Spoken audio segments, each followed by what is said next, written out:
Hey, Hot Nerds! Welcome to Hot Nerd Network, the ultimate destination where we celebrate diverse personalities from the real world to the Hunger Games.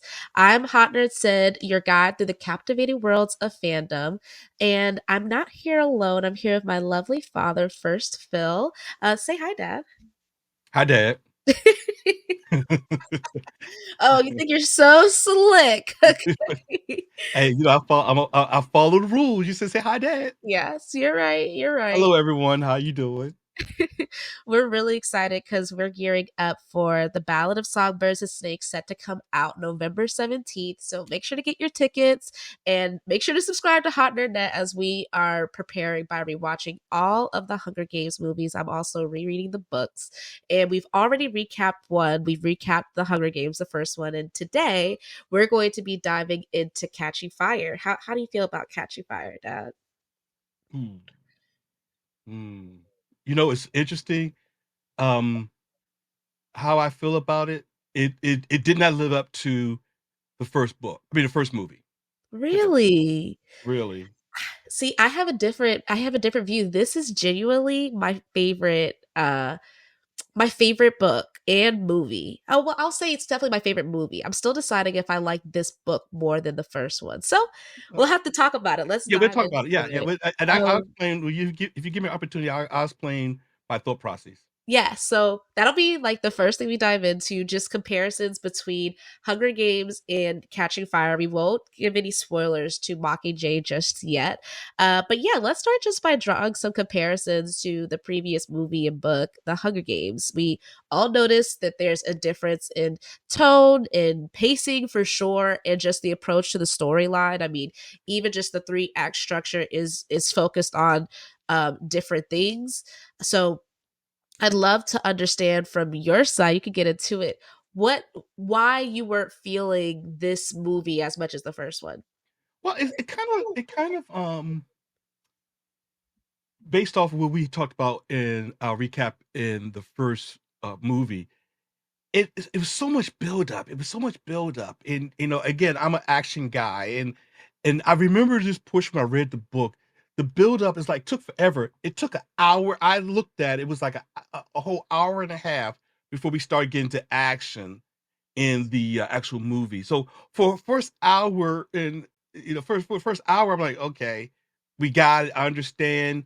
This, that, and the other, and it was important, but I kind of think they just lingered on the build up so much. So, I mean, excuse me, they lingered on the build up for so long that it was like finally. Because I actually think in the book, the action stuff that happened in the book was well worth more than what they gave it. And so, if you had to split the movie, it was like an hour, 2 hours and 20 minutes, I think it was.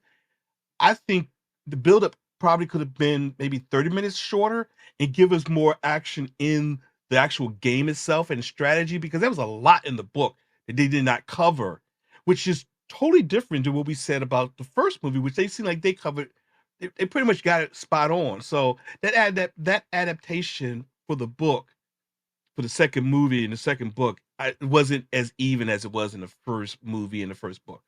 Absolutely. I completely agree. Whereas in the last movie, I said this was pretty much a page by page adaptation, take away maybe two scenes, or just, it's not even taken away. They just changed it up a bit and changed, they did take out some characters, or one character in particular. It's so crazy that they took out the character of Madge. Yeah. I know it's like, even in this book, she becomes way more important than I forgot that she was.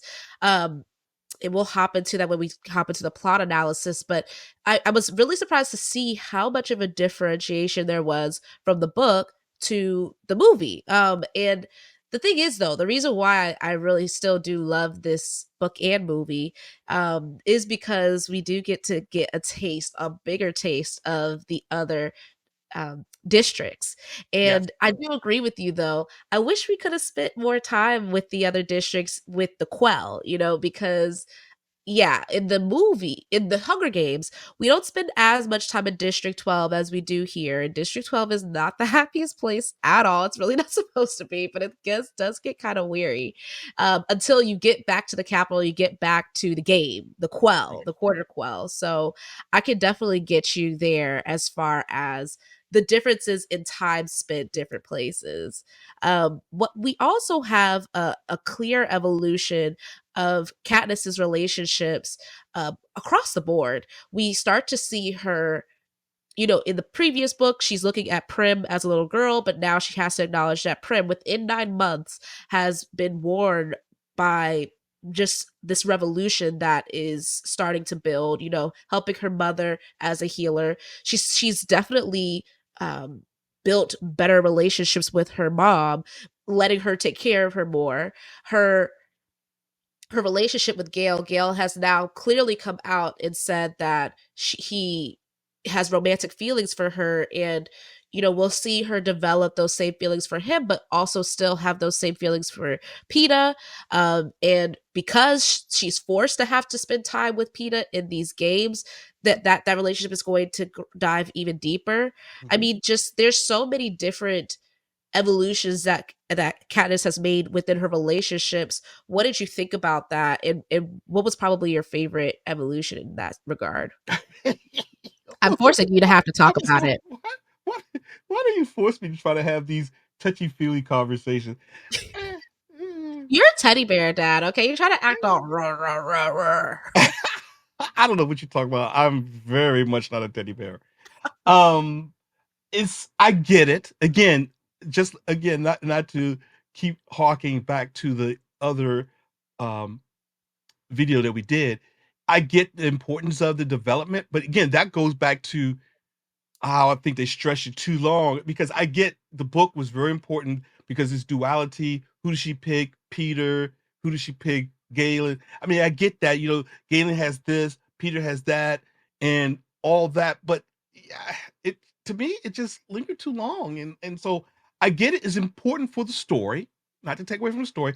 But remember, I told you before, I want to see stuff blowing up. Um, you know, I have a very expensive audio system, and them talking about their feelings don't do it for me. I want to hear the boom and the and all that kind of stuff. That's what I want. I mean, that's why I I spent uh, a good mint on my audio system, and yeah, that's what I want. I want to hear the sounds. I want to see the visuals. So yeah, I guess. Yes, I do appreciate your sound system as well, but it does give context to.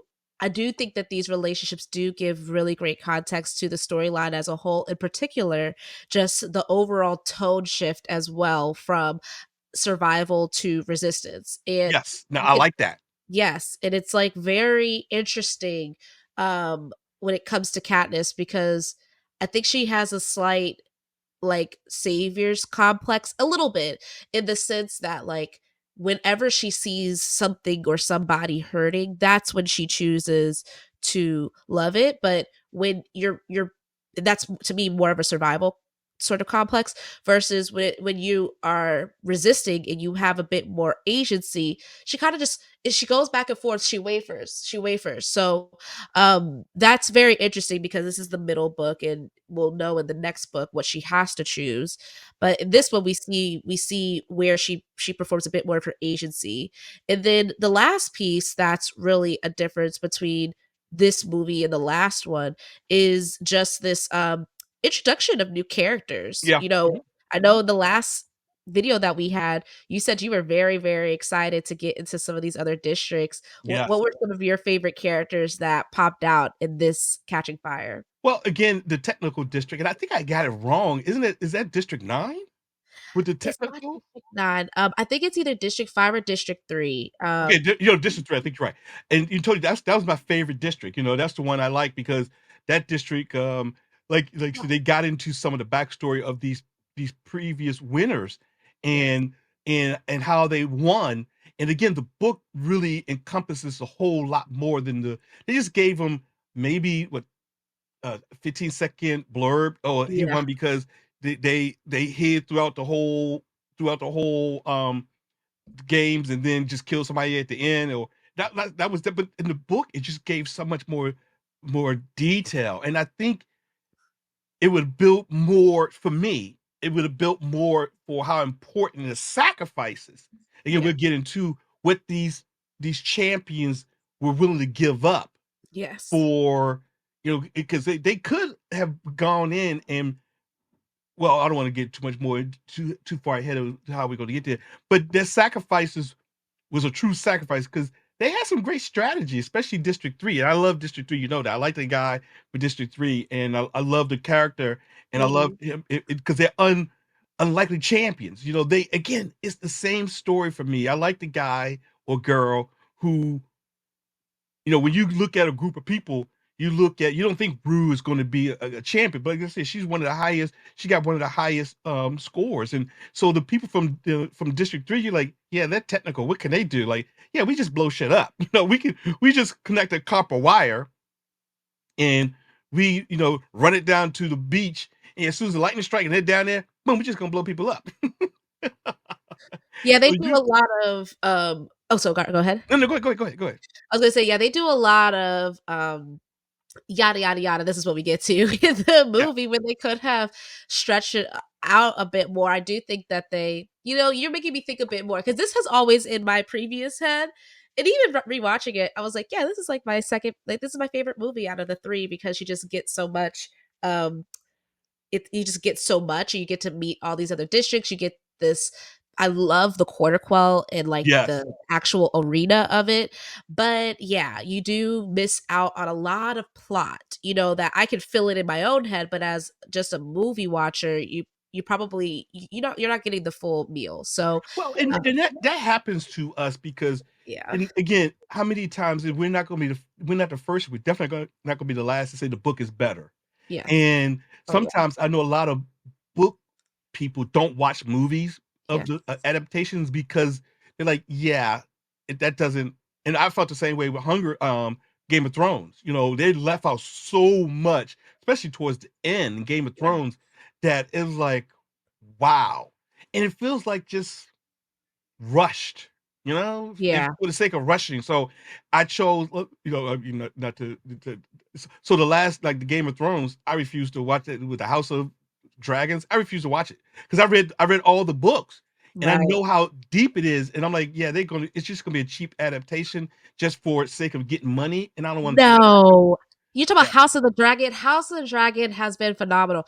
And that we'll have to, oh my Read the gosh, book. Dana. I'll tell you, read the book instead. I've been reading the because it's Wait a minute, based wait a on minute. the You say fire. you did. I know. Okay, I'm sorry. I'm sorry, audience. I know you came here for Game of Thrones, but I'm gonna call you out on this. What book have you read, Sydney?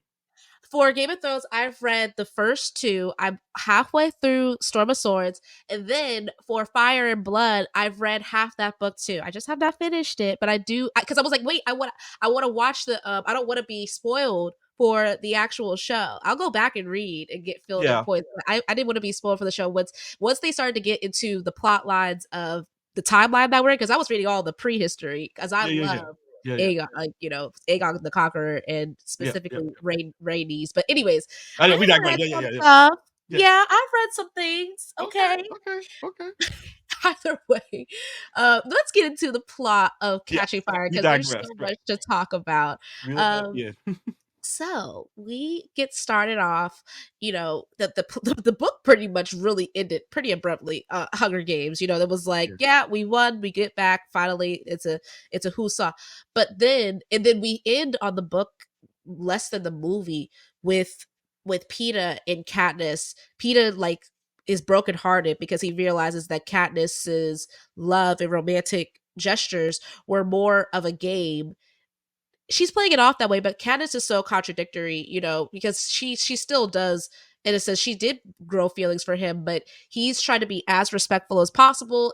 They've been very cold with each other, but now we're here in Catching Fire, and we see that they're all her, Peeta, and Haymitch in the day to day of being a victor. So Mhm. they are Victor Village. Victor's Village. Victor's Can you village. talk just the? I'm just gonna cut you off, No, but just the overflow flexing of the capital. I Yeah. mean, Victor's village, and then you look at how drab it is. Like, Yeah. well, go ahead. Yeah.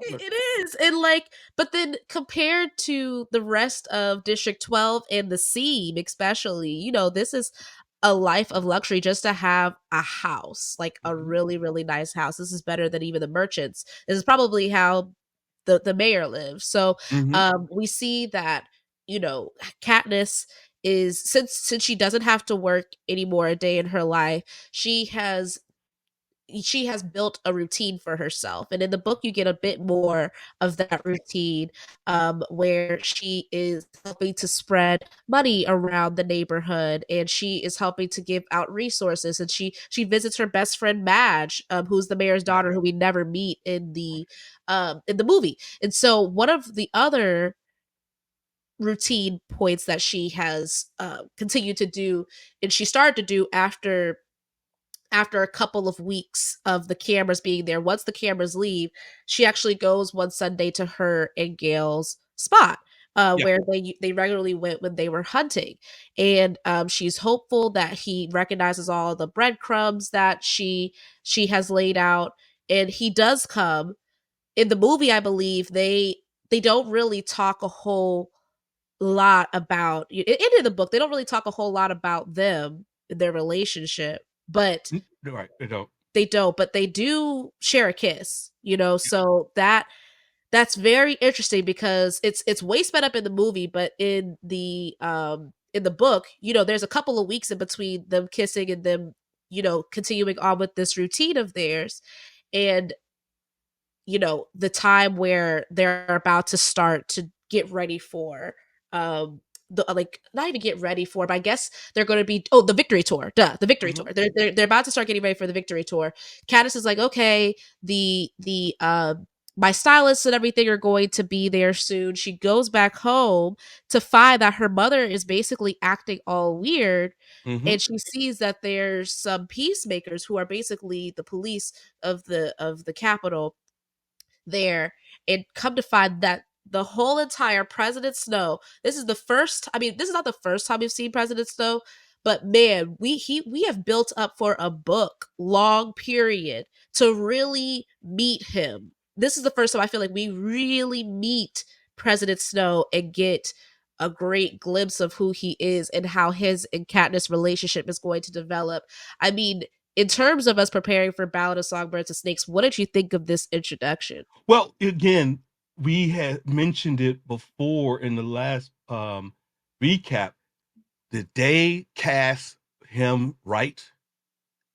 Oh my goodness, that dude throughout all the movies that he's been in, and he's a good villain, because his tone, his manner, how he presents himself is spot on. And again, when I envision a President Snow, I envision that right there.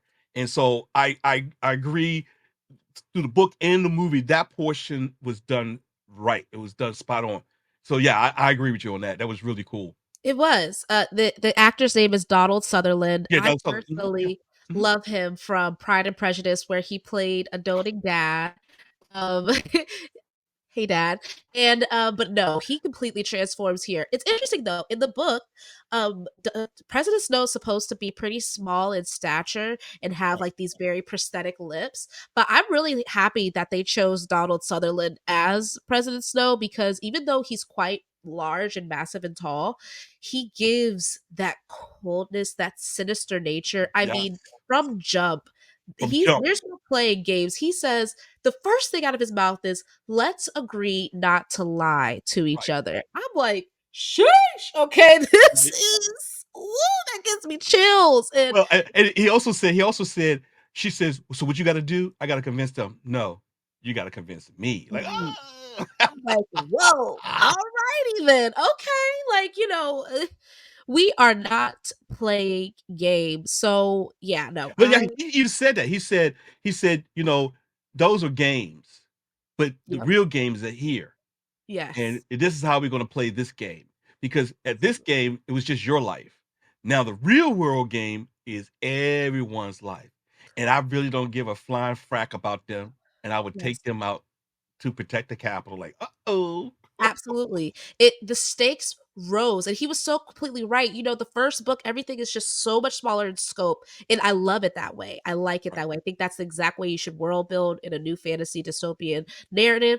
But now the stakes have risen, and Katniss thought, like, that little reprieve at the end of last book where she thought that she was out of the games. Absolutely not. The games are for the rest of your life. Like you said, now she's a part of the system, and she's slowly realizing that she's going to have to keep up this front with PETA for the rest of their lives if they're able to stick it out together. But there's also this kind of gnawing belief in the back of her mind, of maybe I could just run away. But before Mm, she even starts to consider that, she's like really believing President Snow that, oh, I can potentially convince you to keep my whole family alive if I convince you that Peeta and I are really in love. So she decides to weirdly keep it from people, that this whole conversation, like, Katniss does irritate me in certain ways just because we are different in personality. I'm just Miss Blabbermouth, so I'm going to tell everything. But Katniss, thinking that she needs to protect others' feelings,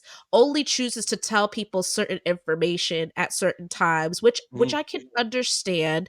But I just never really understood why she did it.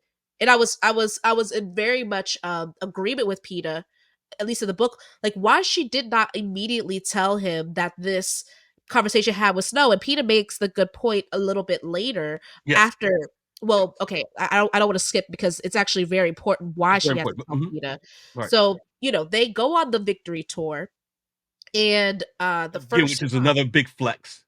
huge, because now you're having to stand up there in front of all the families that died and pretty much be like, I'm the winner. So it further is supposed to keep the districts apart, Mhm, but it does the exact different, like, has an exact different effect when it comes to Katniss and Peeta because of what they did, that rebellious act with the berries, even Katniss's rebellious act with the flowers with Rue. It has a complete opposite effect on the victory tour, particularly in District 11. mhm, And they go to District 11 because that District 12 is usually the first stop on this tour, and they work their way up to the capital. But because they're from District 12, they go to District 11 first, and they'll end in District 12 after the capital. And at District 11, Katniss is confronted again with Rue's death because now she's seeing her entire family. She's seeing her siblings that look just like Rue. mhm, And she first was expecting Peeta to do all of the talking. Peeta does this incredible gesture where he basically says that for every year that they're alive, they want to dedicate at least 1 month of their winnings to each of the families, Thresh and Rue, which is unprecedented, has never been done, but also an act of, he doesn't even know, rebellion. He thinks he's being altruistic, but mhm, Katniss, like, is like, oh my gosh, like, I don't know how President Snow's going to take that. mhm. So then that happens. Katniss isn't really going to say much, but then one of Rue's sisters is looking at her like, are you serious? Like, are you really not going to dedicate anything to say to Rue?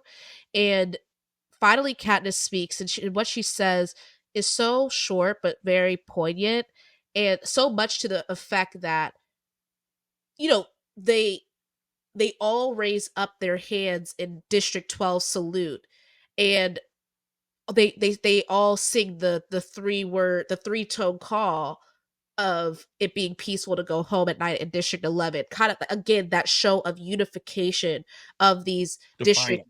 of Mhm. defiance. What did you think about this? Oh well, let me finish this out, because after Okay, that act okay. of defiance, and it happens way quicker in the book than it does in the movies than it does in the book. The Yeah. peacemakers come onto this old man. They take him and they shoot him in the head. In Oh my front of gosh! everybody, yep, mhm. What did you think about this? Well, it's layers there because there was so much going on in the at that particular point because like you said, Katniss did not tell anyone about this whole thing. Even Peter, even after this, says, "Well, are you going to say this? What I got family, I got to protect too," and Exactly. so It's not just your family, it's my family too. Stop being self. And to me, that was a very selfish act on her part. It Because was. if you're going to try to pull this off, you need to get all the participants there to include Hamish on what's going on and what you got to do, so you can be all on the same accord. If that was your true intent, um, Absolutely. the again, it's just I think, and it plays out in this book, and I think this is, I mean, this movie, and this particular, yeah, in this book, the President Snow has been flexing so hard.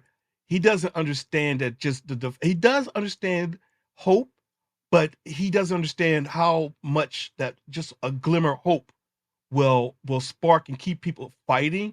That he just oppresses so much. And see, the other side of hope is keep everyone might be just a little bit below the margins, but you push them down because even which one of my favorite characters, it was it Joanna? She Love said, Joanna. yeah, I love Joanna. She says, you know what? What are they gonna do? Well, I mean, I'm here again. So when you have nothing to lose, Nothing to lose other than then your life. you know what? Then that's the biggest threat. So to me, by shooting someone in the head in front of everyone, to me had the total opposite effect Oh because yeah. they're like, okay, well then fine.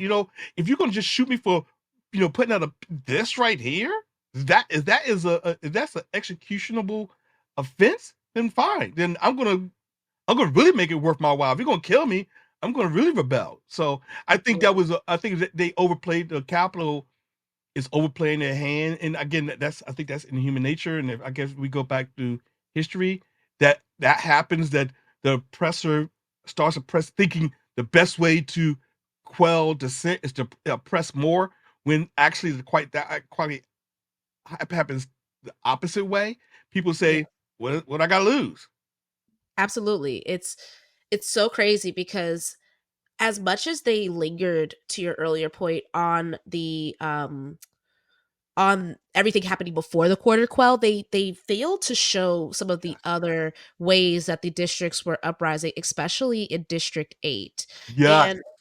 And there's we get we get a couple of instances of there being like little flutters of District 8's uprising in different ways, especially in the book where Haymitch pulls Peeta and Katniss in to the top parts of District 11 to pretty much tell them what he's found out from District 8, that there's been uprisings. They decide that, that's when Peeta says, you've been being selfish. They decide to, keep to Effie's cards as Yeah. possible throughout the rest of the tour so that they keep people as safe as possible. But this is something that's out of their hands. I mean, we see even in the movie that at certain stops on the tour, there are people that are raising their hands, and those are the people that are being executed right in front of them, all the way up until we get to the Capitol, where, of course, everybody is oblivious to the resistance that's happening. The only real thing that they can point to is that there's certain things that are out of commodity, Hmm. like fish and things of that nature, but they still have a pretty big and grand occasion. And this is also around this time period Peeta has they yada this in the book and in the movie, that I he like that. Yeah. proposes to to Katniss. And but it's all because it's a part of the game. Like Right. it's not like a very emotional proposal. It's about keeping everybody safe. And so they get to the end of the victory tour at the Capitol. This is where we meet another one of my favorite characters from this book, and that is Plutarch Heavensbee. Yes. In the movie, he's played by the late great Philip Seymour Hoffman. What a great, again, casting. Casting. Yes. I love this casting. This is one of my favorite because he has a swagger about him that Plutarch didn't have in the book, and he brought that to the character. Plutarch is so mysterious in the book; we really don't even get to see much of his character brought to life, other than in the movie. But in the book, we do see, which I wish they would have worked into the movie. I don't know why they didn't do this. That Plutarch flashes his watch, and it has a Mhm. mockingjay in the middle of it, Mhm. and Katniss doesn't think much about it. She's just like, oh, capital fashion. They all think that the Mockingjay has something cool to do with the Hunger Games. Not even realizing that as this comes up, this is people's way of of showing defiant. they are on her side. What do you think about the just the overall symbolism of the Mockingjay? Well, it's not so much the Mockingjay itself. I mean, I get symbolism, and everyone feeds into the different symbolisms, no matter a bear, eagle, whatever. But the mere fact that we embody symbols to help us carry through to bond with symbols. I think symbols are very important. I think um, throughout our history, we love symbols because it's a representation of our hopes, our dreams, our aspirations. And here, the Mockingjay, it was important to the book. So I don't have any thought about the Mockingjay itself, but I do like symbols, and I like Absolutely. how symbols are hidden in different places, and if you for the watchful eye, the seeker, you can see them all over the place. I mean, so I mean, I find myself going around seeing some of the old African symbols that's ingrained in everyday life, you know. So I love I love symbols, that. and because to me a symbol, especially when it's not in your face, it's not overt, but it's hidden and you can see like, oh, so then that's a thinker. To me, that's a thinker who doesn't just press the symbol in your face, just like Plutarch. It was some little symbol right there. It wasn't much. It wasn't No, like overt. It was like a big tattoo, and it was like subtle because that's the person, you know, what they say, the quiet ones you got to watch out for. absolutely. And he's been there lurking in the shadows. We find out that he's the one that fell into the punch bowl when Katniss shot that arrow in the first book. Again, Oh, great I world forgot about building. that. You're right. I Yeah, forgot about yeah. that. Yeah. That was how he kicked it off. He's like, I've been scared of punch ever since, Right. haha. But he I great forgot world about that. building, Suzanne Collins. So, you know, the biggest piece here before we leave the capital is a realization that Snow is unimpressed with Katniss and Peeta's you know, Performance. performance. Mhm. He symbolizes it with a slight shake of his head. Like It there's wasn't like I said, it wasn't even that, it was just like you said, I mean, it wasn't even this, it wasn't even like that. It was like no, this. nope. Like, God damn, like flexing. Mm. What? No, and just I'm so excited that the prequel is going to focus on Snow because he's still at the end of this entire series such a mystery. We only see Yeah. him in a very 1 to 2 dimensional way, which I love. He's a great villain. I'm not saying that in a bad way. It's just there was more to dig into in the prequel. So we'll see why Snow is the way he is in the Ballad of Songbirds and Snakes. But for now, okay, Could you tell me, this is what I was talking about last recap. In the book, to keep eating, I thought it was a pill. Like in the movie, no, they drunk more to it's in the get book. sick. But in the book, wasn't it a pill that you could No, keep no, eating no. more? It was a drink. It was a It was very a drink. clear Okay, okay, fluid. okay. It was And okay. you're so right because this is and we should thank you for calling back to that.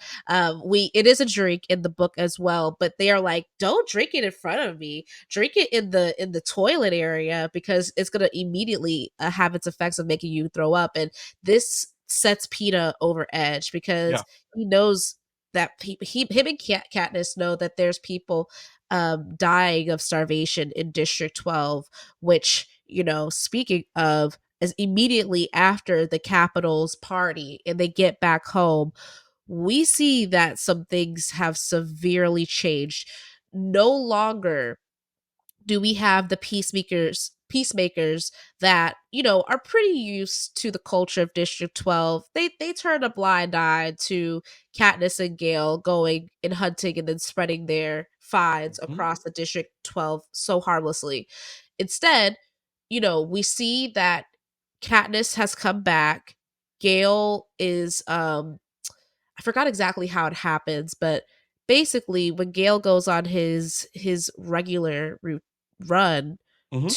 to go get food, and this is particularly without Katniss, and I can't remember why. Sorry, audience, but anyways, they hear that something's happening in the Yeah. square, and Mhm. so Katniss pushes her way through and finally sees that Gale is at on the itch of his life at this point in time, being whipped to death by the newest head peacemaker of District 12, Thresh. Oh my gosh.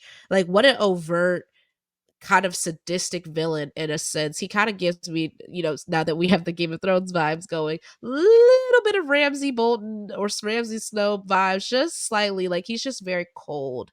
Well, Um, that was a in to me, it was really emblematic of, you know, with great power comes great responsibility. That's one of the things Spider-Man throwback to, and this is just people with no responsibility but all the power.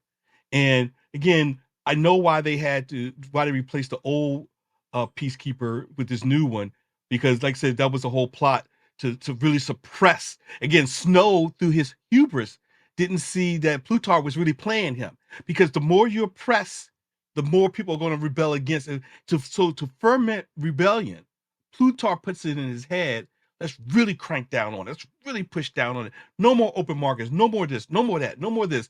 We're gonna really, really push down on it. And Snow's like not thinking, because he's so oblivious that Plutarch's playing him, to say, yeah, that's a good idea. right.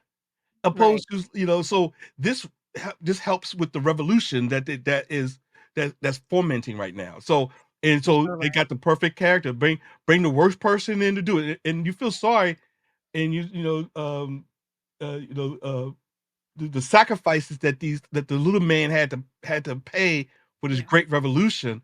Because I don't think any revolution there's no sacrifices. You just don't want to be on the end of the being the sacrificial lamb. Absolutely. Yes. Great points all around. I completely forgot that Plutarch was the one in the movie. We don't see that in the book, of course, because it's from Right. Katniss's perspective, but he's the one in the movie that tells President Snow, crack down on everybody. And you're right. It's because people are going to uprise against that and see how vicious this is all because if you can't even live your own life, um, as you did before in some sort of way, in a comfortable way, how you have a choice between crumbs. So we see this crackdown. Of course everybody knows Gale, and now everybody's starving. There's other little ways in the books that they show how they're pretty much starving District 12 now. And we get Gale being whipped, and Katniss is basically like, I'm ready to go, like I'm ready to leave now. But now Gale, especially because one of the Mhm. things, Katniss, she's so sad, she runs into the woods back to the lake in the movie. In the book, she runs back to the lake that her and her father used to visit during happier times. And we see that when she goes to the little house near the lake, I don't know if you remember this, Daddy, but she meets two people from District 8 named Bonnie and Twill that come from there, and they're dressed in peacemaker outfits because they're refugees of what District 8 has gone through. Pretty much District 8 did the first big uprising, and um, the capital rained down terror, hellfire, all of that. Bonnie and Twill, are the remnants of it, and they're headed towards District 13. So this is the first time that Right. Katniss really gets an idea of, like, could District 13 still be a thing? Well, and that was actually, I think in the movie, didn't Snow say something about District 13? In the movie, I thought in the movie Snow said something about 13. She said, he said, well, she said, well, there's no District 13. He says, exactly. So It's crazy. but so you're right. And so you start feeling okay, what is District 13 and what is this all about? And again, no spoilers, we'll get into that in the next couple of movies. But yeah, I do remember that scene. I don't think that happened in the movie, but I definitely remember it in the book. It did not happen in the movie, but we Right. get somebody else talking about the same thing that they did, where they're like, we believe there's a District 13 because every single time the Capitol shows that District 13 is a thing, there's a little mockingjay that Mhm. flitters in and out of the camera. It's the same one. So we know that they're rerunning that video. And when Katniss goes and gives that information back to Gale, he's like, yeah, no, I'm not leaving. It's time to resist. Like, it's time to stand up and fight, and I'm going to figure out ways to make that happen. I'm not going to just leave everybody here in District 12 to starve. Right. So, Katniss knows that he's not ready to leave. And as she's gearing up, they don't show this in the movie. Again, we spent so much time before the quarter club, but we didn't even get to see That's one what of I my said. See? favorite That's what I'm saying. Yeah, see? we, but we didn't get to. I really was disappointed they cut this from the movie. The whole wedding dress, like the wedding dress shoot. I know you probably don't care about that, but I was ready to see the fashion, and so I forgot that the wedding shoot had happened. And then when they were showcasing it on the screen, that was also the exact same time that President Snow decides to come up and read the card about what the quarter quell is to be. And when he announces that the 75th Hunger Games is going to mean that the tributes are chosen from previous victors. What did you think about this? Did you think that this was always this way, like they were trying to play it out to be, or did you feel like no, they made that up to help I get think it out of the no, movie? they definitely made it up. You can remember because this is a way that they can really control and without an uprising to kill off the Mockingjay, to kill off Katniss. So if we get her back in the arena, we can kill her off, and then it won't be an uprising, and then her instead of her being a martyr for like falling down, you know, even even when the movie when Thrash was beating up Galen, you know, Woody Harrelson comes in and say, "Oh, you don't want to do this. You don't want her to die here Right, because you know President Snow won't like that." So they recognize, you know, a martyr, and so she really won't be a martyr if she's killed in the games because that's why the movie they wanted to quote unquote turn her so they yeah, can see her, she's not so altruistic when it comes yeah, to when it all boils down to it, she'll start killing everyone off too. And even in absolutely. the games, you know, he's like, you know, let the arrow fly so you can become part of us. And then once you become part of us, then we can kill you off. Absolutely, exactly. Like, let's see her dirty up her reputation by killing off some Hmm. of your favorite victors first. Right. And yeah, great call out that Thresh did get in a whiplash to Katniss as he was whipping Gale. But no, she makes it. They make it back to the capital on the way to the to train for they start to train for the games. And Katniss, you know, she pretty much has a mental break before the quarter quell, and the only thing that resolves her now is I need to save Peta. And it was so interesting. I don't know if you caught this. I caught it this time. We didn't get to talk about it last time, but in the books they make it pretty clear. Haymitch went into the last Hunger Games thinking like if I have to save one of two of them, I think Katniss has a better, you know, get like a better gig. So he pretty much he was only sending sponsorship gifts to Katniss, even though Peter was on the brink of his life in the last Hunger Game. I did catch that.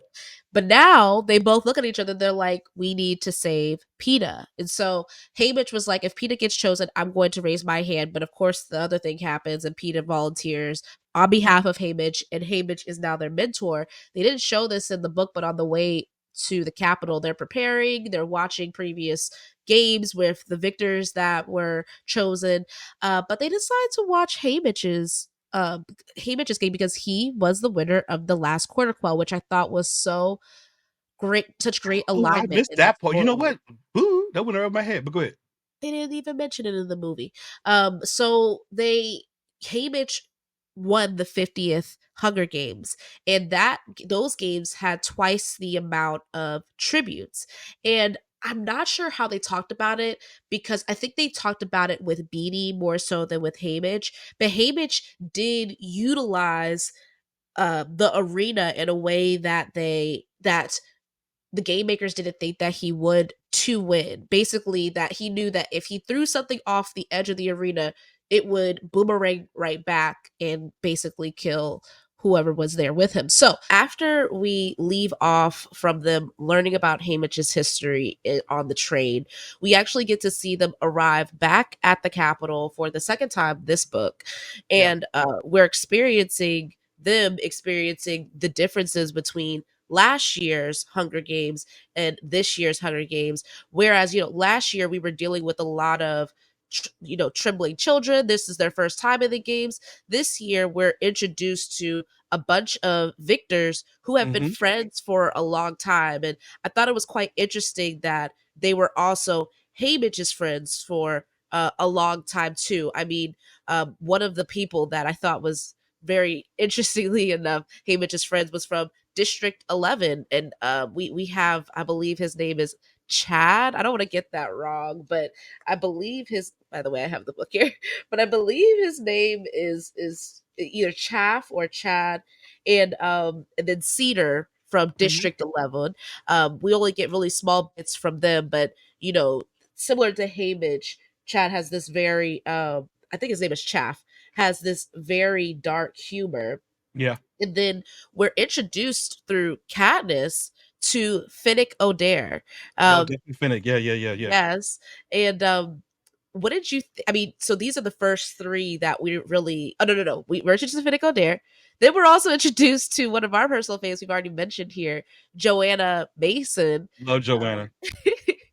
what did you think about all of these new people, these new characters being introduced? Well, like you said, the difference between the book and the movie is that the book was able to then give you a little bit more um backstory. 'Cause, we love backstory. Backstories now it makes sense of what they do in the present while we're reading the book or the movie.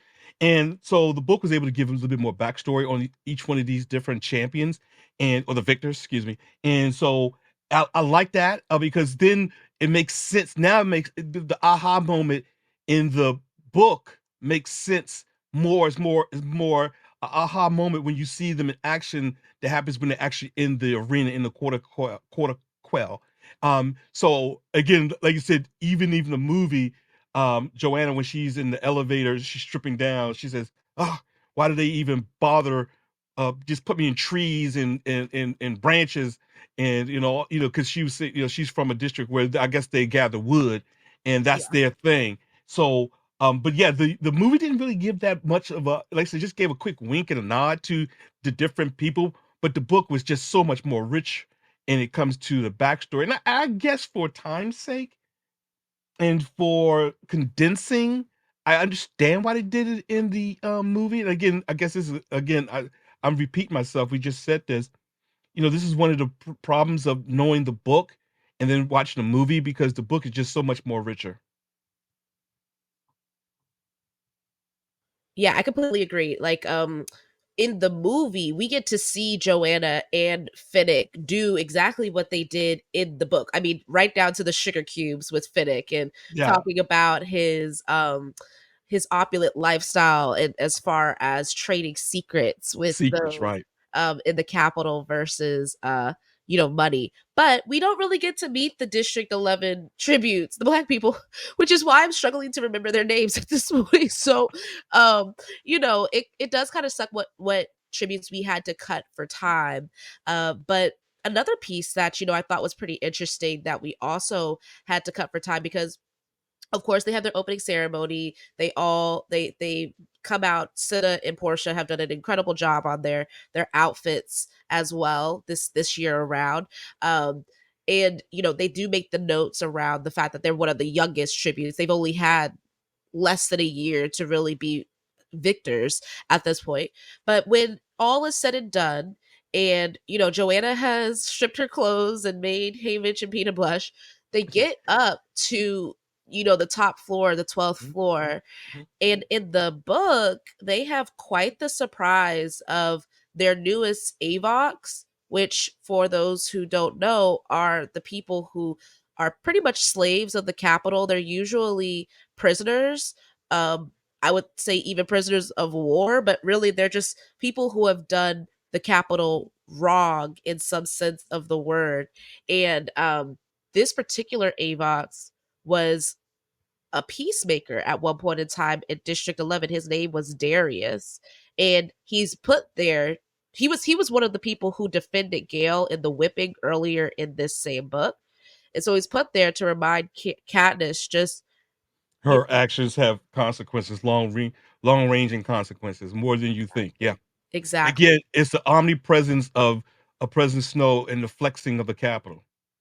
Exactly. So I just that really shook her up as it should. I wish they would have kept that in because but I understand why they did it because it didn't have as much to do with the plot. It just really was a reminder, like you said. So they wake up the next day. She's really shaken up by that. And from that moment in time, they go and start their training. And Haymitch quickly tells Katniss and Peeta, like, unlike last year, they're going to have to make allies this year.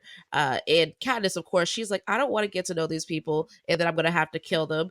But Peeta is on board, of course, being the more charismatic one. So they get into the training, and this is where we meet some of your faves, Dad. They quickly become Katniss's faves, and that is Beatty and Wirus.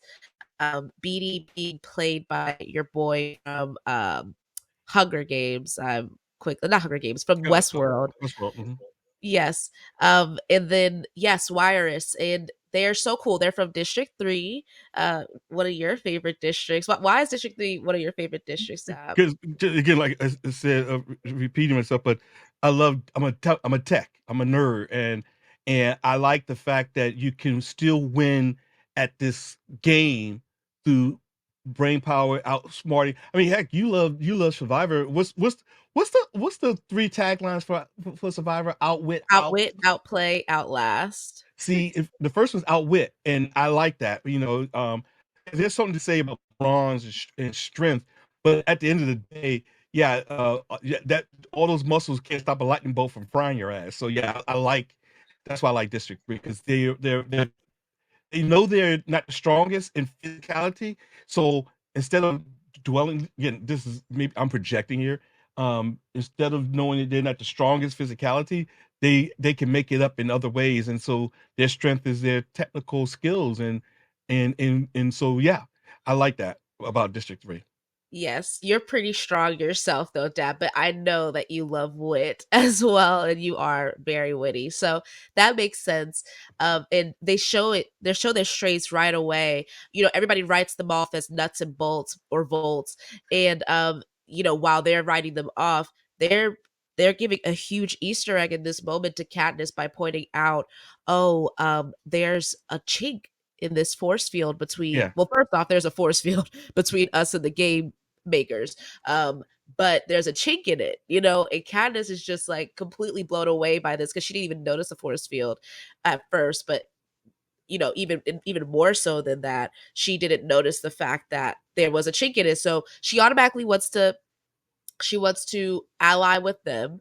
Another person that she wants to ally with is Phoenix pair, Hmm. Madge, who, if you can remember, she was the one, or Mags, my bad. She was the one who stepped up and took the place of Annie Cresta, which we don't even know that that's Annie yet, to spare her in the games and to stand by Finnick. And Katniss really respects this because, of course, she did the same thing for Prim. So she Hmm. wants to hook up with Max. She doesn't want to hook up with anybody else but these three people. And of course, when she comes back and tells like, "Hey, Mitch," this, he's like, "Of course you want to hook up with the crazy people and the old person," like, He all said, right, "I'll tell him you're still thinking about it." yeah, he did say he doesn't say the other book. So, either way, they go through the days of training. Katniss actually really impresses the rest of the tributes because this whole time they're just kind of thinking of her as the star-crossed lover. Yada yada. You made your way through because you had this romantic story, but no, Katniss is a badass. Like she was showing off her. Well, she wasn't really trying to show it off, but she did find peace in the archery space of training, which was dope. So either way, all this happens. Then we get to the final training, when they have to do it in front of the game Hmm. makers. Hmm. And I really want to talk about this because, again, in our last conversation about the Hunger Games, we talked about was that flower bed for Rue truly an act of rebellion to the capital? And we both decided on yes in our last recap. And I would say even further so, it is because we see PETA in this taking his final time with the game makers to recreate that image with the paints for the game makers. And then Katniss, who didn't even know he did that, Right. to show her defiance by taking a dummy and hanging it and writing in blood red letters Seneca Crane. What did you think about all of this? Well, again, the movie didn't go into. She just walked in, and they didn't do a good job of explaining that Peter had did that. Again, the book did, but the movie just Peter comes out. Remember, she was the last. She was the last victor to be interviewed. So when she comes in, she sees a picture of Rue on the floor, and then she looks up. And if you didn't read the book, you would think maybe that the Capitol had did that as another mind game to her. But yeah, I think what she did again is all defiant, because at the end of the day, when you strip away everything from somebody, you're like, okay, what else I got to do? I mean, why, what more can you do to me? You know, I have a 1 in 23 chance of dying, and I'm the youngest of all these other career people who have been training. So likelihood that I mean, I'm probably gonna be one of the ones that, you know, that doesn't have a great chance of surviving. What more are you gonna do to me? So yeah, I'm gonna show my defiance, like the biggest F you. So I love it. I actually love it. You're like hanging in center, like I love it. I love it. I thought it was a great thing. I thought so too. It definitely shocked the Capitol. And then, in turn, they got their retribution by giving both of them scores of 12, the highest scores that anybody from District 12 has ever gotten as tribute. So, Well, very interesting. and that itself shows there are glimmers of rebellion all over the Capitol, and it's not as this, you know, these Capitol people who are making up these decisions and doing all this kind of stuff. They are in themselves. They keep rewarding people who push the boundaries, you know, and so in a sense, that's. I mean, again, I think we said it before, and it's going to come up that, and I was, you know, I'm getting ahead of ourselves, but Snow doesn't know what he's doing, because you can't just keep your No. foot on the neck of these people forever and don't think people are just gonna, you know, just somebody's not gonna rebel. I'm very intrigued to see in the Ballad of Songbirds and Snakes why he thinks this tactic is going to work. Like what is because just as a little sneak peek, this is not a spoiler, but he is actually shown in this new prequel movie as rising up in the ranks as a game maker. So, he used to be a game maker. He used to be in those people's positions. And back when it was like the 10th Hunger Games. So, and wanting to really rise in the ranks there. So I'm very intrigued to see what is like the I don't know, like the why behind all Mhm. of this, because it's Right. definitely not working in the future. So we get all of that. We're now down to the final ceremony, where they're talking in the final broadcast, where they're talking to our fave, or at least mine, Caesar. Like that. I Love him. It's love him. Stanley Tucci again, just shines. Tucci. He just shines. I love him every single time he comes on throughout Has the there ever been a movie that Tucci has been in that was not good? I mean, No. I can't think of one thing. I just can't. I mean, and that's, I'm not a fanboy for Tucci, but every time I see him, I'm like, okay, this is gonna be a good movie, because he just, whatever he does, he just shines. He like really much very much embodies the role. He becomes the character. So he is with everybody else crying. I mean, it's not even just one or two favorites. Every single victor the Capitol has fallen in love with, because they've been programmed to. And so it's very, very hard for them to let go of these victors. And then for the most recent victors in Peeta and Katniss, it's especially very hard. And so Candace is sitting there, it's very hard for her to really talk about these things without being too defiant. And Snow, in his own act of playing games, has ordered her to wear a wedding dress. But Cinna has a little something up his sleeve and just tells Katniss, at the right time, you'll know. I want you to start spinning. And she does. And basically her dress turns into a symbol of the Mockingjay with wings to outfit it as well. And I just, again, we keep talking about these little acts of rebellion, and I just No, love that he's used, it's that not, wasn't little. That wasn't little. that was huge. That was huge. That was a little. A little one is like you said, with putting the Mockingjay on the watch. That's little. But yeah, that the big wings coming out, yeah, that was At the huge. most prime time event. I mean, we think about rebellion sometimes as you know taking up arms and going into battle, but for fashion and, in a sense, propaganda to be used as a form of rebellion too, to be used to the mystical side, to emphasize the mystical side of Katniss and what she represents for the rebellion. is so incredible, you know. And so, I mean, but unfortunately, Cinna is going to pay for this later, and Katniss will too. But what an incredible moment to put your stamp in. I mean, especially when you have a skill like Cinna. This is really the largest form of rebellion that Cinna's skill can really do at this point in time. So there's that. And that's not the only shock of the evening, Yeah, because we're good going old to come Peter. right behind with Peeta again for the second year in a row, the second book in a row, dropping a bomb in the sense that Katniss is pregnant. It's like, oh my goodness, that they're already married and that Katniss is pregnant. And wow, was this reaction just huge? What did you think about the Capitol, the people from the Capitol now calling for the games to be shut down because of this announcement? Again, I just said it. It's all about rebellion. And Snow, his power is brute force power. And he even said it at the very beginning of the first Hunger Games. What can overcome fear? Just a little glimmer of hope. And the problem is that he doesn't know how to work the hope portion to keep the oppression in play. He just goes strictly with the fear and intimidation. And so again, you know, you just said it. They have these people who you want them to fall in love with these characters, but then that's a double-edged sword. Because I was even thinking, if the standard is every 25 years, you're gonna have all the victors fight again, then if you're a victor, you know, I only got 25 more years to live.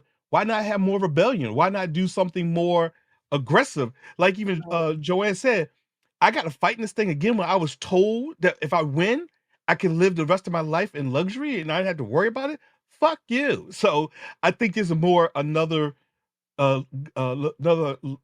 lapse on the Capitol's idea of how to control people, and because even their own citizens are like, no, no, no, and he can't, and he did it against them. So again, look at best case scenario for him, he dies. All those people are going to be like, that was so wrong. That was so Exactly. wrong. Exactly. And she says that, like, even in the book, in her inner workings in mind, she's like, hey, you know, this is before all of this has happened. But she's just like, hey, I don't want to be a piece of these games. And even if I do that, she's at solace with her death, because at this point, she's like, I'm trying to save PETA.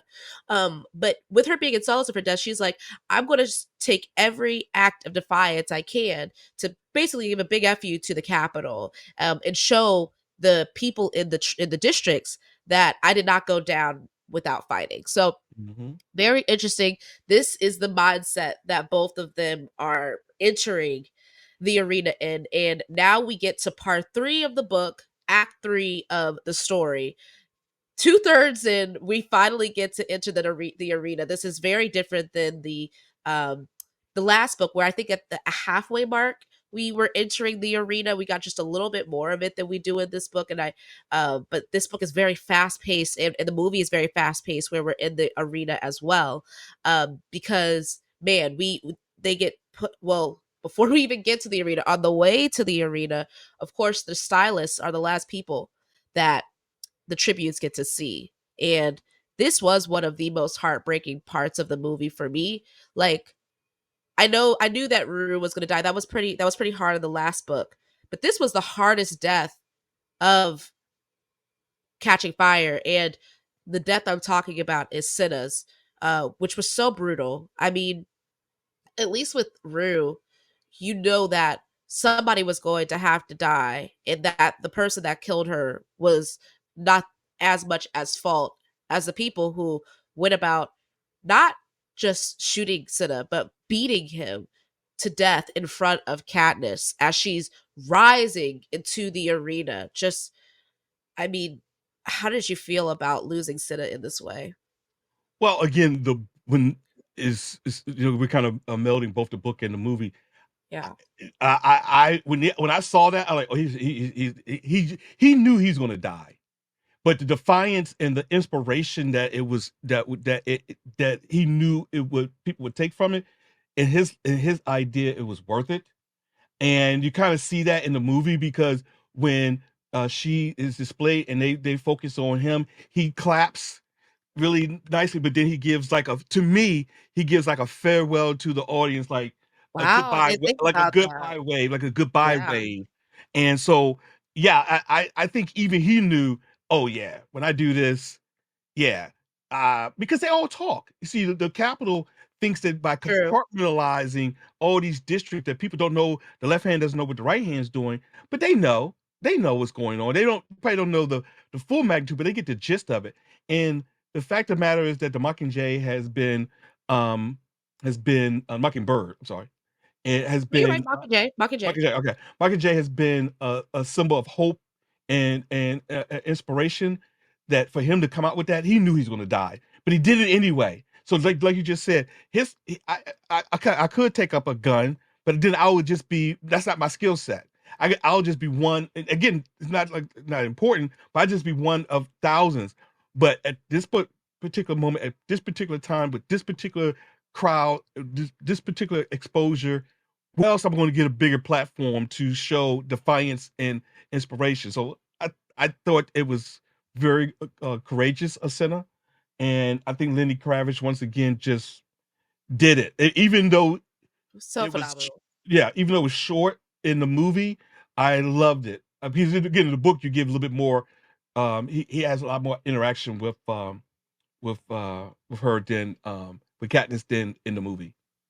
Well, I would say it was pretty similar, and I think that because Lenny Kravitz is who he is, and because he excelled so much in the first movie, they actually gave him a bit more to work with here, just a bit. But I love what you just said about the fact that there's so much inner workings in the capital, even beyond what we are able to really dive deep into in the book or the movie, because everything's being taken from Katniss's perspective. And so again, this is also something that I'm very excited for in the Ballad of Songbirds and Snakes to see, the double layer of not only what the leadership is trying to tell you, but also how people in the ruling state are working around those different, entities as well. Because I would Right. love to see more about what Cinna knew and who Cinna's allies were and all of that. But we'll hopefully get that sort of storyline in the newest movie. So she rises out of the plate and immediately, is just feeling trauma. Not only because she's back in the arena, but because she just saw one of her best friends die. Um, and the gong sounds where they're like in water at this point, so they have to like Mhm. dive in to get to the cornucopia to get their actual weapons and things like that. And again, Katniss is thinking to herself, I only have three allies: Beatty, Wirus, and Mags. That's it.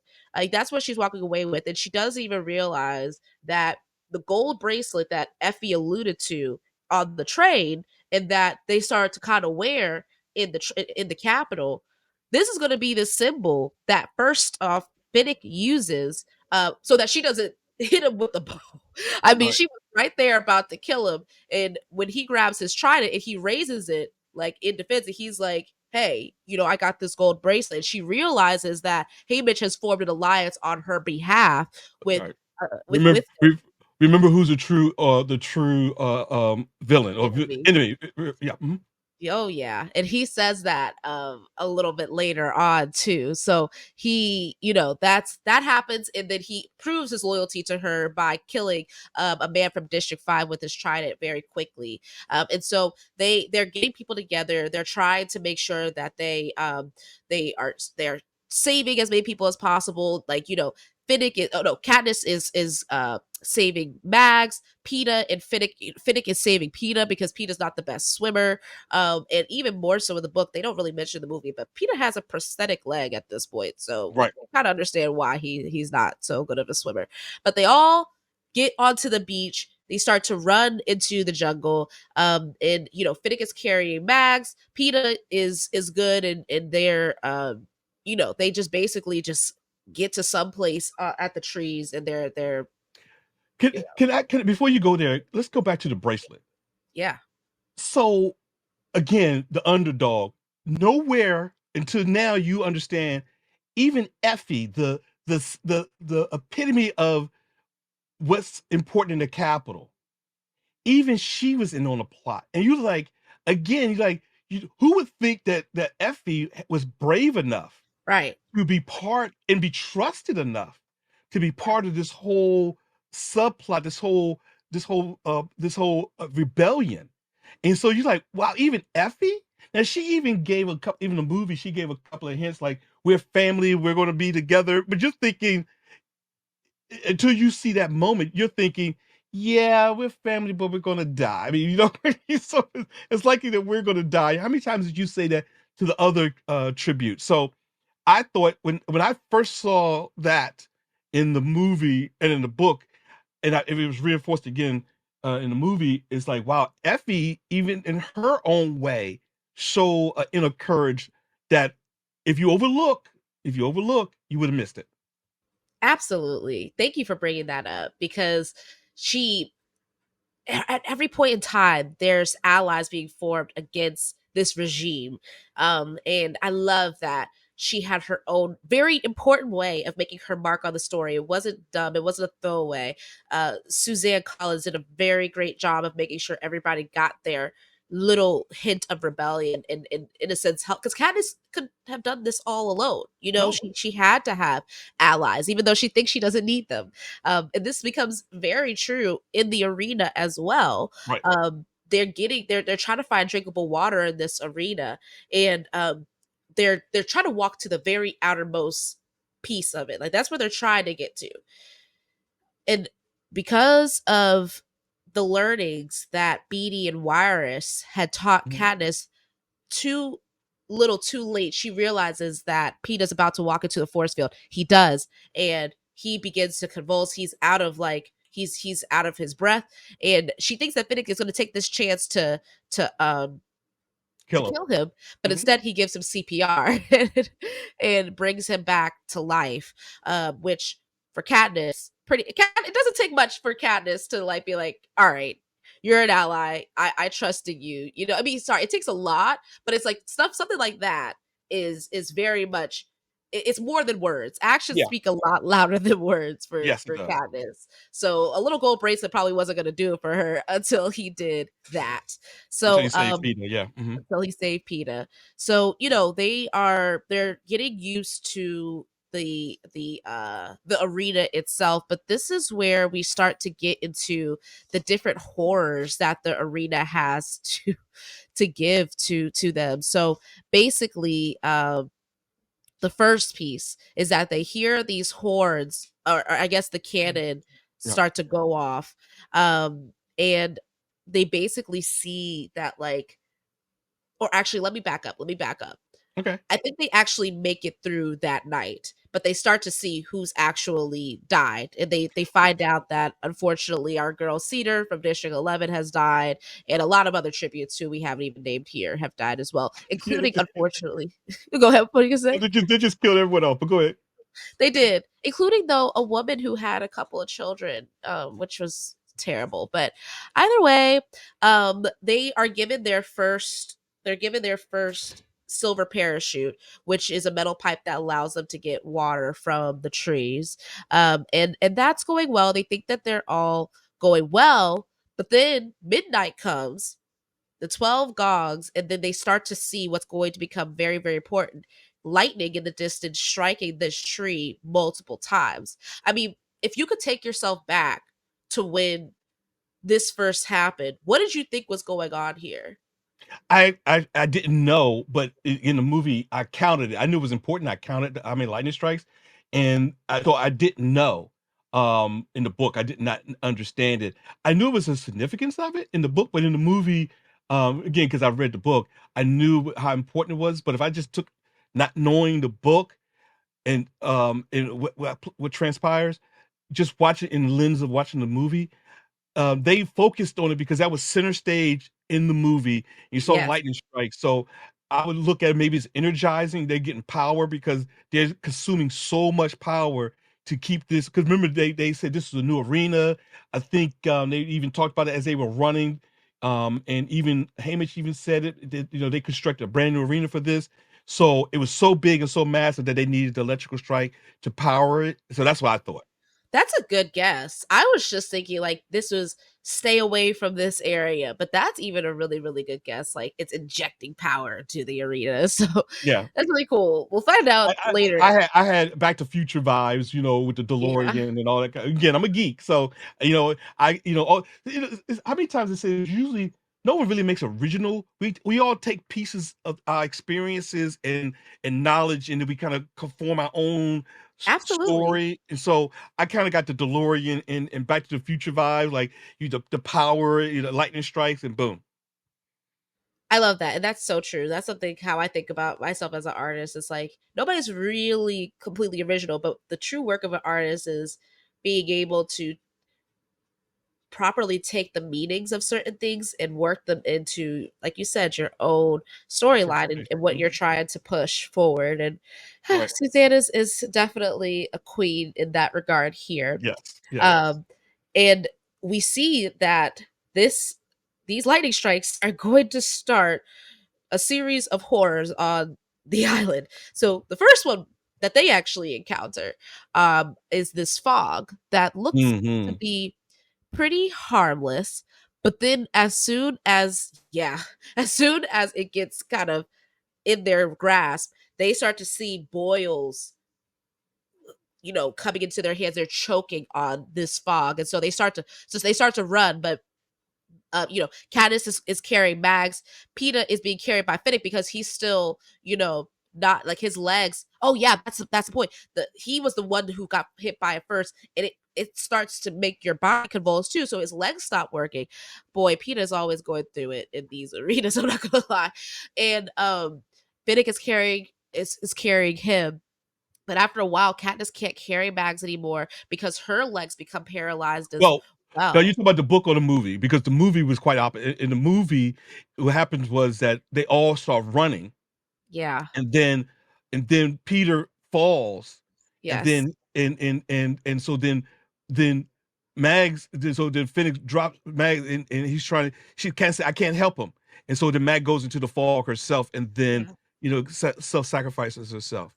You're so right. You're so right. She does. And she does that in the book, but it's not in the same way that it is in the Yes. movie. So thank you for clarifying that. And so it's kind of crazy. It's the saddest thing. Of course, this is where we start to see Finnick really show his true emotions, because he's been playing it pretty cool up until this point in time. But Max was his mentor when he was in the games, and she was also the person who stepped up for Annie, who we'll find out will mean a lot more to Finnick in the next story. So it's quite a sad death, but we're not gonna stop But there yeah, yeah, because they stop. Yeah, yeah, yeah.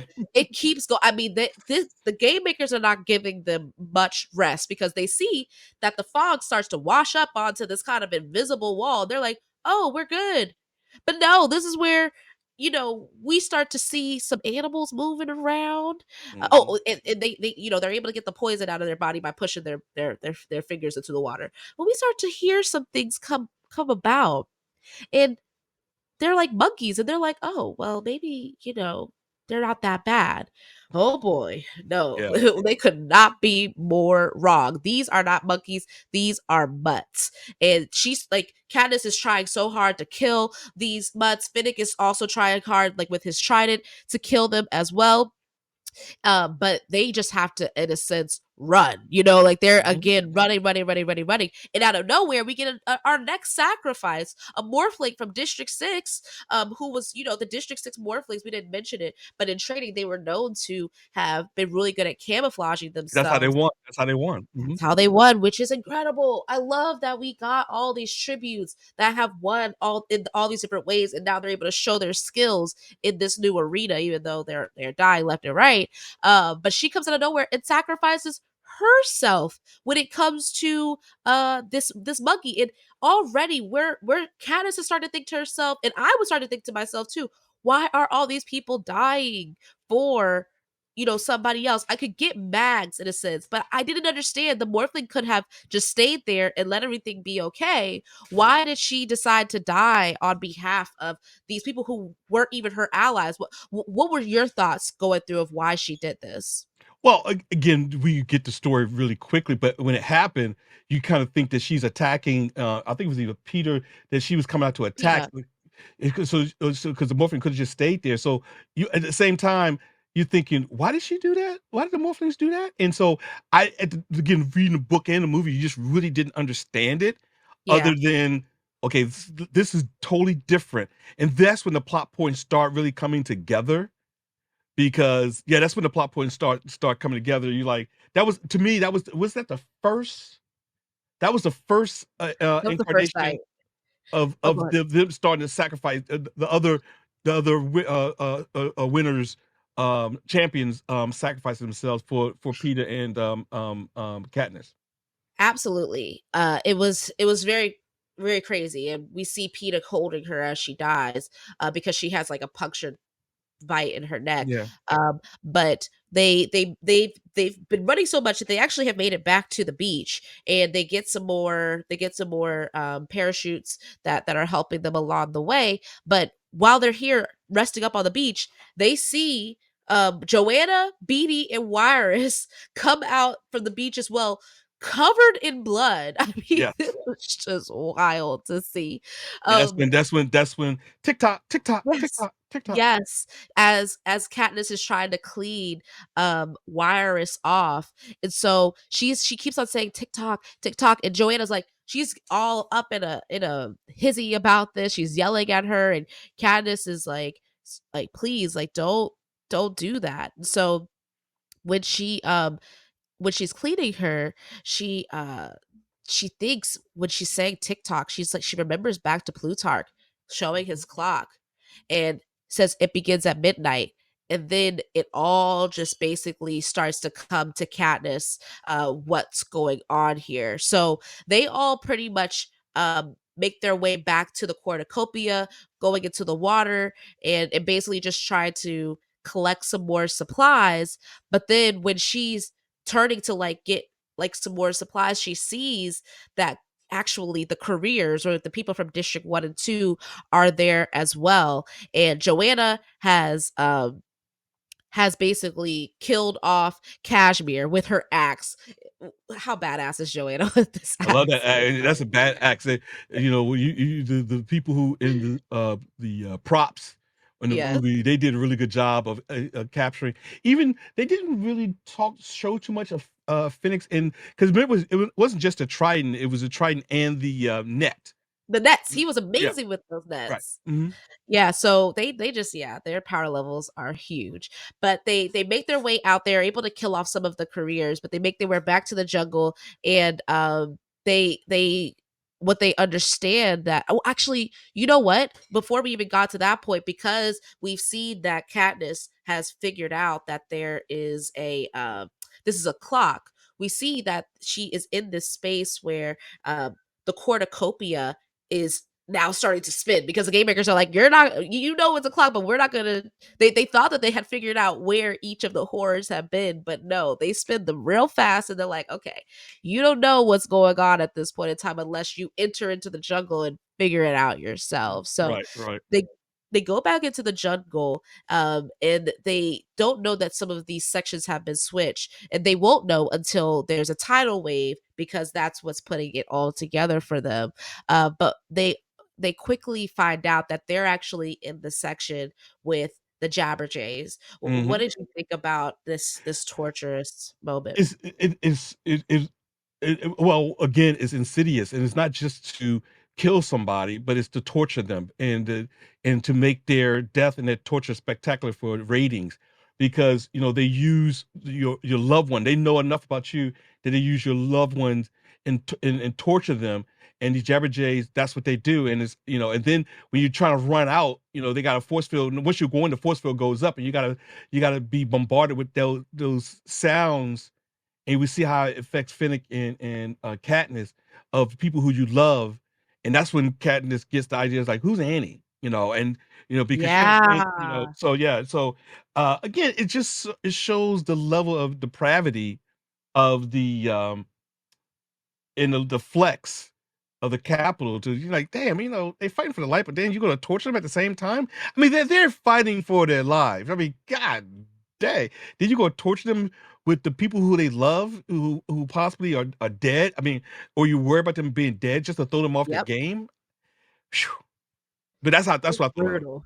It's brutal. It's definitely brutal. And they're stuck. They're stuck in, again, another force field. They're not able to move from this section until that hour is up. It's crazy. It's so ingenious, these horrors. They only last for an hour, and Right. then they go back. And so they finally get out of there, and they they're in each other's arms, Peeta and Katniss, and this is the time where Peeta decides to try to, because Katniss is over here thinking that she's trying to save Peeta. Of course, Peeta's over there thinking that he's trying to save Katniss, and Right. Peeta does a little bit of emotional manipulation here because he basically has somehow hidden a golden locket filled with pictures of Gail Prim and her mother as a reminder of all the people who are depending on her, and he insists that she should survive rather than him, because if she dies, then he will have nothing to live for, because she is his world. I'm like, oh my goodness,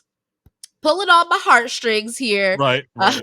but finally, we're getting back into the action too, because Beatty, one of the things that he got from the cornucopia, while everybody else was getting, Weapons. Hmm. armor, da, da, da, da, he got a wire, Dad. And of course, we're playing into some of your favorite parts of this, because he has developed a plan. He's like, oh, y'all just want to, kill off 1 to 2 tribunes at once, but I want to be able to use the lightning from the tree, run the wire to the ocean, making the beach a full conductor to electrocute everything in its path, because the tidal wave at 10 a.m. would have made everything super damp.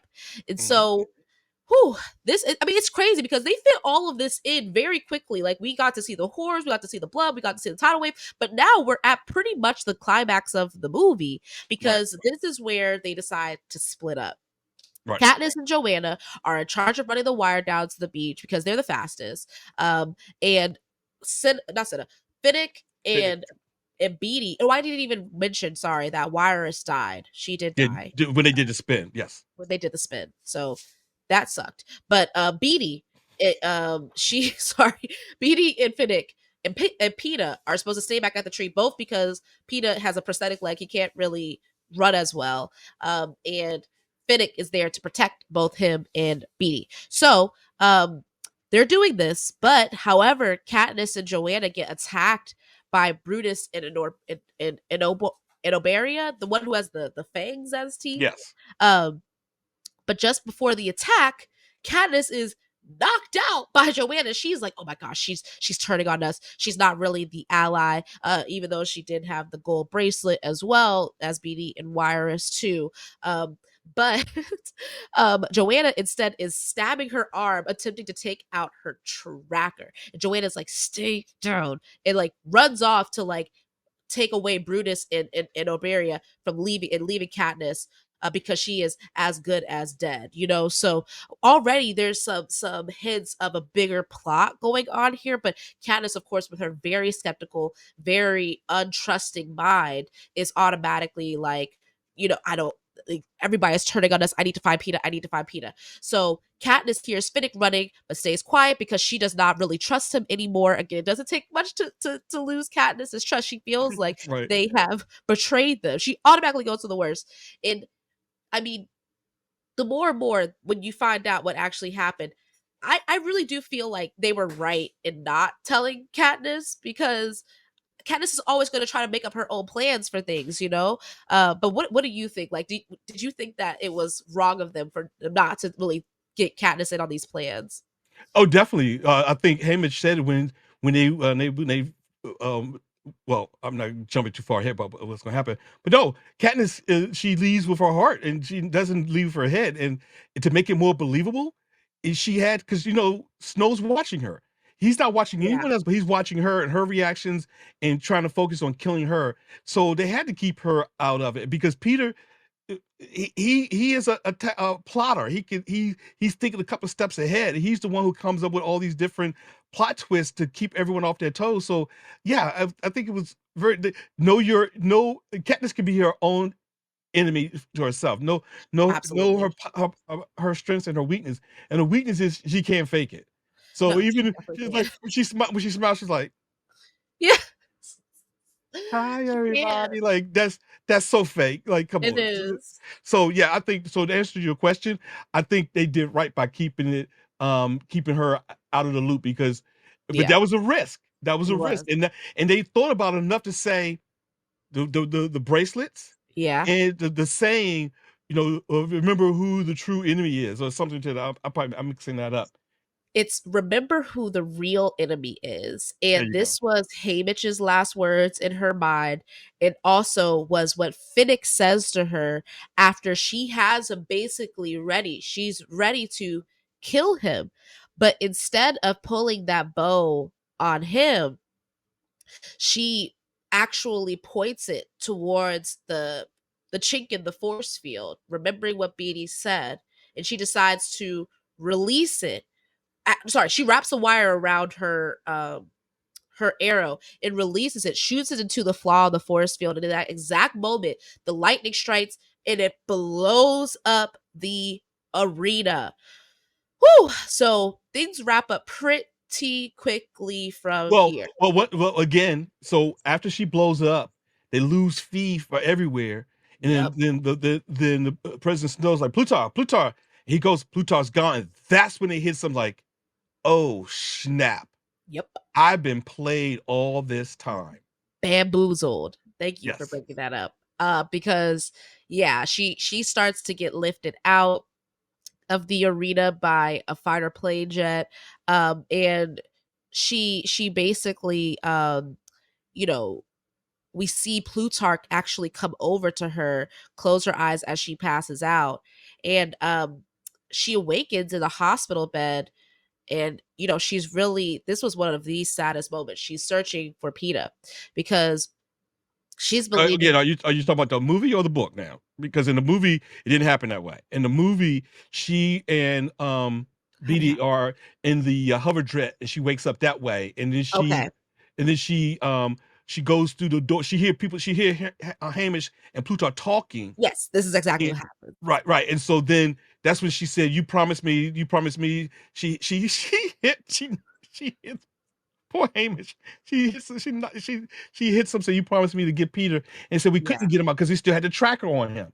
Yeah, And he so, did. where is he? He said he's in the Capitol. Like, uh-oh, He's in the hands of Snow. Snow. So Yeah, this is where we end Catching Fire. Um, it's just, oh, chills. I mean, to me, it was a very, very incredible story.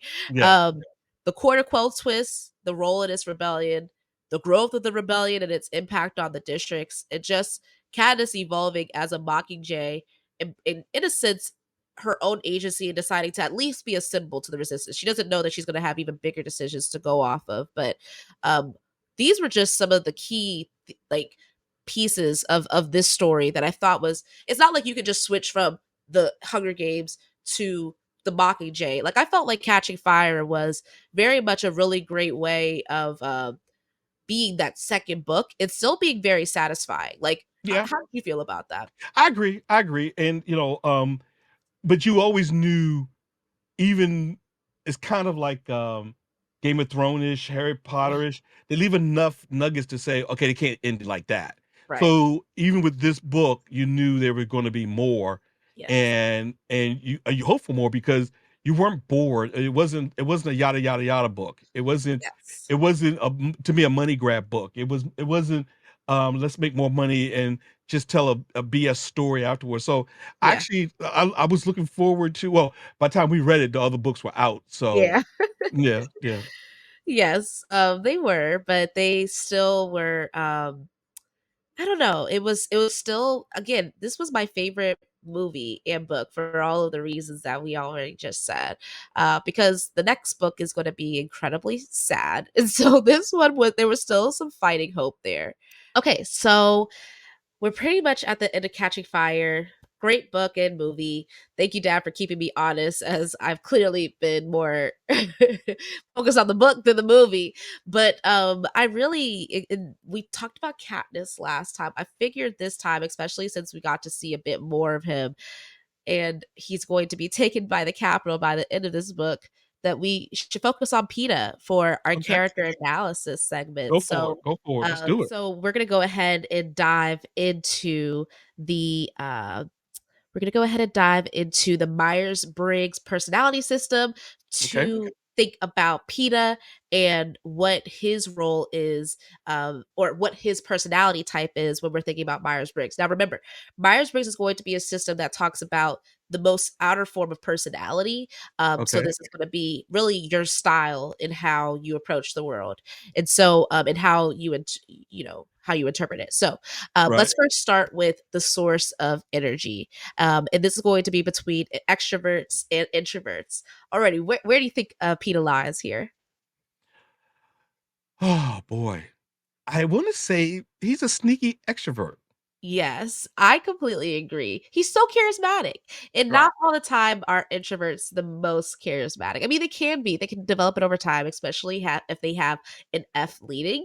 But the fact that it comes so natural to him, even just when I was thinking back to how easy it was for him to make allies during training versus Katniss, he's so quick to be a part of like the social group. So I definitely see him being more of an extrovert here. Okay. Great. So, next piece is processing of information. We have sensors who are much more about what is happening in the real world and what's happening, like very good with usually their body and things like that, versus intuitives that are very much in their head, thinking about future possibilities, they're coming up with the master plans. Where do you think PETA lies between F and E? I think you just said it, the second one, intuitive. I think is that what it is, intuitive? Yes, intuitives. What makes you Mhm. say that? Well, I mean, think about it, he's the one who came with all these different these nuggets and bombs about him and Katniss being in love. They Yeah, got secret marriage, and then yeah. now the baby is there. So yeah, that's all Peter. Got it. Okay, so I completely agree with you. He is an in. Next piece, which will probably also be a little easy, is just their approach to decision making. Does he make decisions based off of his heart or off of his head? His head, definitely. You think so? I think so. I don't know, Dad. This is where I might disagree with you. Well, we can look at like what it all means together and maybe make Well, the think final about decision. it. What you just finished is he's intuitive and all that's cerebral. So he makes decisions off I mean, his head. He's putting his heart to the side. Um, because he knows like that the locket with Galen. That was the inspiration to keep her going because she knows how important Galen was or is to Katniss. So I kind of I say ahead. So we agreed. But you know what? You are the expert at this. I'm just along for the ride. So let's go with what you think. Well, because the reason why you actually hit on a couple of different reasons of why he would actually be an F, because an F isn't necessarily somebody who, you know how you described Katniss earlier as being somebody who's kind of controlled by her feelings.